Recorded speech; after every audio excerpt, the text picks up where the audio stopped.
අප්පට සිරි Michael දැක්ක කල් කොහෙද මයිකල් ගිහින් හිටියේ මෙච්චර කාලයක්? දන්නේ නැද්ද සුද්දා ඉතින් මේ ටිකේම පොඩි වැඩකට හිර වෙලා එළියට එන්නවත් නිදහසක් තිබ්බේ නෑනේ.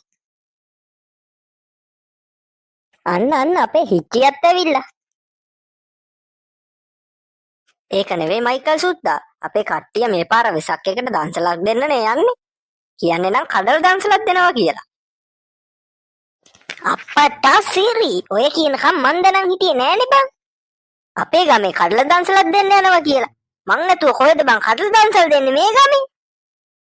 උඹ කොහමද මයිකල් දැනගන්නේ කඩලා දන්සලක් දෙනවා කියලා? උඹ ගේ ඇතුළට වෙලානේ හිටියේ ඉතින් මේ ටිකේම. අඩෝ මේ එහෙම කියන්න එපා. මම මේ ටිකේ ගෙදරට වෙලා වැඩක් කරේ. ඒ උඹලා හා ගමේ කට්ටියගේ යහපත උදෙසා. ඇති බං උඹලා දෙන්නගේ කතාව. අද හවස ගුණපාල මාමගේ ගෙදර තියෙනවා කිව්ව කඩලා දන්සල ගැන වැඩසටහන. අපි යමු ඒ පැත්තට. ගිහිල්ලා කතාව දැනගන්න පුළුවන් වැඩසටහන කොහොමද වෙන්නේ කියලා. හරි හිට්ටා. එහෙනම් අපි හවස ගුණපාල මාමලා ගෙදර හමු වෙමුකෝ.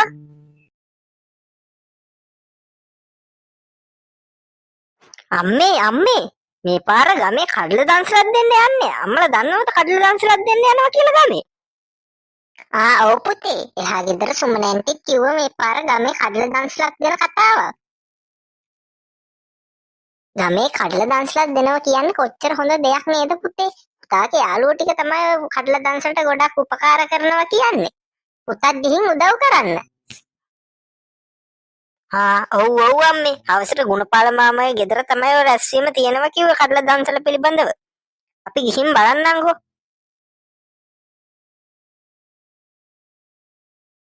මේක කොහොමද යකෝ උනේ? සේර මන් නැතුව කඩල දන්සල් දෙන්න යනවා කියන්නේ. මේ උඹ දන්නවද බට්ටා? අපේ ගමේ කඩල දන්සලක් දෙන්න යනවා කියලා. මේ පාර වෙසක් පොයට තමයි කඩල දන්සල් දෙනවා කියන්නේ. කට්ටිය ඒකට දැන් හොඳට ප්ලෑස්ති වෙනවා.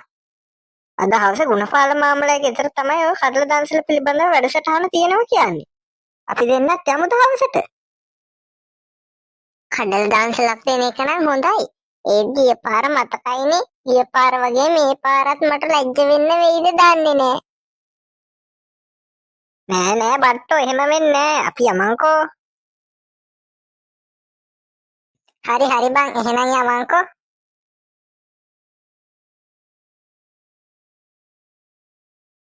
නෝනේ ගමේ ළමයි ටික එකතු වෙලා ගමේ කඩල දන්සලක් දෙන්න යන එක ගැන මොකද හිතන්නේ නෝනා? මොනවා හිතන්නද මහත්තයෝ? කොච්චර හොඳ වැඩක් ඉතින් ඒක. ගමේ ළමයි එකතු වෙලා ගමේ කට්ටියට වෙසක් එකට කඩල දන්සලක් දෙනවා කියන්නේ කොච්චර හොඳ වැඩක්ද? ඒක තමයි නෝනේ මාත් බැලුවේ කඩල කිලෝ 10ක් විතර ළමයින්ගේ දන්සලේ වැඩේට දෙන්න. දීලි ඉවරලා අපේ ගෙදර හවසට කතා කරගමුකෝ ඉතුරු වැඩ ටික. ඔව් අපි එහෙම කරමු මහත්තයෝ. හරි ළමයි ටික දැන් කොහොමද දන්සලේ වැඩේ ඔයගොල්ලෝ සූදානම් කරලා තියෙන්නේ? කොහොමද දැන් දන්සල දෙන්න හිතාගෙන ඉන්නේ ඉතින් ළමයි? මෙහෙමයි ගුණපාල මාමේ. අපි දන්සල දෙන්න හිතාගෙන ඉන්නේ ගමේ මිනිස්සුන්ට තමයි. ගමේ මිනිස්සු එනවා දන්සල දෙනවා. ඔව් මාමේ අපි දන්සල දෙන්න හිතාගෙන ඉන්නේ ගමේ අයට.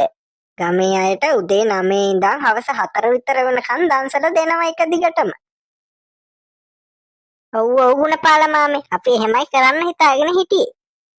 හරි ළමයිනේ එහෙනම් අපි ඒ විදියට කරමු. අද තමයි යාළුවනේ දන්සලට කලින් තියෙන අවසාන දවස. අපි හෙට දන්සල කිරි ටොයියට දෙන්න වෙනවා. අනිවාර්යෙන්මයි කලේ අනිවාර්යෙන්. අපි දෙමු කිරි ටොයියට දෙමු.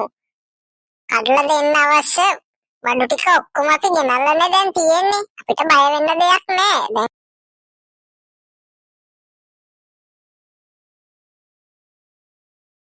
දැන් අපිට හෙට දන්සල දෙන්න විතරයි තියෙන්නේ. අපි ඔක්කොම ලේස්ති වෙලානේ තියෙන්නේ. එනවා විච්චා. අපේ දන්සලේ වැඩේ නම් කිරි ගහට මොල් ගහන් යනවා වගේ දැන් හරියට කරගෙන යනවා. අපිට තා කඩල ටිකක් එවන්න කියන්නකෝ. ඔව් මයිකලයා තමයි කට්ටියට කඩලා දෙන්නේ. මම මේ පොලිම බලාගෙන ඉන්නවා.